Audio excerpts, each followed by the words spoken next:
సామాజిక అస్త్రం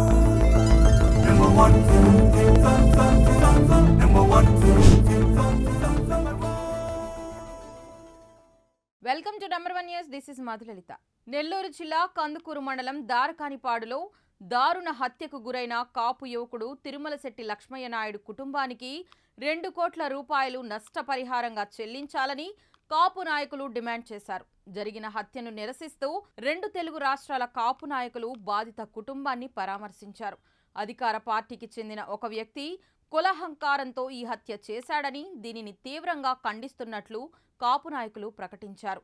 royal people front వ్యవస్థాపకుడు రెడ్డి శేఖర్ రాయల్ మాట్లాడుతూ ఈ దాడిలో తీవ్రంగా గాయపడిన లక్ష్మయ్య నాయుడు సోదరులకు ప్రభుత్వ ఉద్యోగాలివ్వాలని, అలాగే మృతుడు లక్ష్మయ్య నాయుడు భార్యకు సర్పంచ్ పదవినివ్వాలని డిమాండ్ చేశారు. ఇవేవి ఆ కుటుంబానికి పోయిన ప్రాణాన్ని తిరిగి ఇవ్వలేవని, కనీసం కొంత బాధ తీర్చేందుకు మాత్రమే ఉపయోగపడతాయని అన్నారు.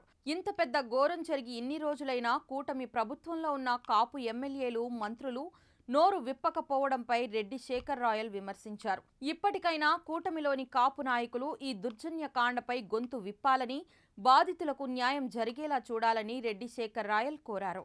ఈ కార్యక్రమంలో 2 తెలుగు రాష్ట్రాల నుంచి పెద్ద ఎత్తున కాపు నాయకులు పాల్గొని బాధిత కుటుంబానికి తమ సంఘీభావం తెలిపారు. తిరుమలశెట్టి లక్ష్మీనాయుడు కుటుంబానికి వెంటనే, తిరుమలశెట్టి లక్ష్మీనాయుడు కుటుంబానికి వెంటనే, తిరుమలశెట్టి లక్ష్మీనాయుడు కుటుంబానికి వెంటనే, బలిజ కాపులపై దాడులు వెంటనే, బలిజ కాపులపై దాడులు వెంటనే, బలిజ కాపులపై దాడులు వెంటనే. కూటమి ప్రభుత్వం వెంటనే, కూటమి ప్రభుత్వం వెంటనే. ఈ కూటమికి అధికార పీఠంలో నిలబెట్టిన దానికి వాళ్ళు ఈ రోజు మాకు గిఫ్ట్ ఇచ్చినారనమాట. ఈ రకంగా ఈ దాడులు అనేటువంటివి కేవలం ఈ గుంటూరుకు మాత్రమే పరిమితం కాదు, రాయలసీమలో కూడా విపరీతంగా దాడులు ఉన్నాయి బలిజల పైన, కాపుల పైన.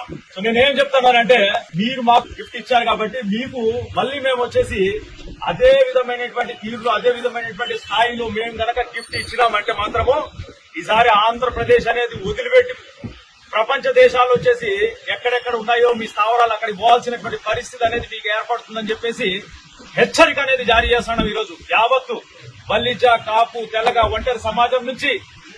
ఇప్పుడు ముఖ్యమైనటువంటి విషయం ఏంటంటే, ఈరోజు గాంధీ గారి 3 కోతులు ఉన్నాయి.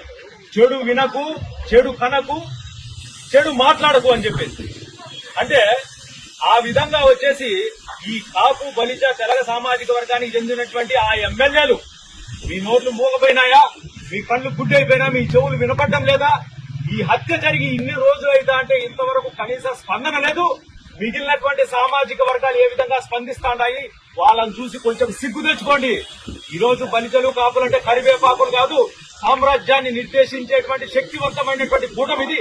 ఇలాంటి కూటమి పైన, ఇలాంటి బలిజ సామాజిక వర్గమైన మీరు చేస్తున్నటువంటి ఈ కుట్రలు అంటే మీకు కనపడలేదా? దయచేసి స్పందించకపోతే మిమ్మల్ని వచ్చేసి ఈ రోజు వెన్నుపూసలు ఇరిగిపోయి వీళ్ళు వచ్చేసి బెడ్కు పరిమితమైనారు. మీరు కూడా రాజ్య భ్రష్టులై ఇంట్లో మీ బెడ్లకు పరిమితం అయ్యే విధంగా చేసుకోకముందే జాగ్రత్త పడండి. బయటకు వచ్చేసి ఆ యొక్క కుటుంబానికి 2 కోట్ల రూపాయల ఎక్స్గ్రేషియా తక్షణమే ఈ టీడీపీ కూటమి ప్రభుత్వం చెల్లించాలని మా బలిజ కాపు ఎమ్మెల్యేలు, మిగిలినటువంటి వాళ్ళ పక్కన ఉండి మా బలిజ కాపు ఎమ్మెల్యేలు ఎవరైతే ఉంటారో వాళ్ళు తక్షణం స్పందించి ఆ 2 బిడ్డలకు వచ్చేసి బెడ్డుకు పరిమితమయ్యి దాని తర్వాత జీవితాంతం అంగవైకల్యం చెందినటువంటి వాళ్లకు ప్రభుత్వ ఉద్యోగాలు తక్షణమే కల్పించాలని, ఆ యొక్క అమ్మ భర్తను కోల్పోయినటువంటి ఆ తల్లికి వచ్చేసి సర్పంచ్ ఖచ్చితంగా ఇవ్వాలని చెప్పేసి మేము డిమాండ్ చేస్తున్నాం. ఈ 3 డిమాండ్లు వాళ్ళకు ఏమాత్రము, వాళ్ళు పడుతున్నటువంటి బాధ వర్ణనాతీతంలో ఏమాత్రం సరిపోవు, కానీ కొంచెం ఉద్వాసన.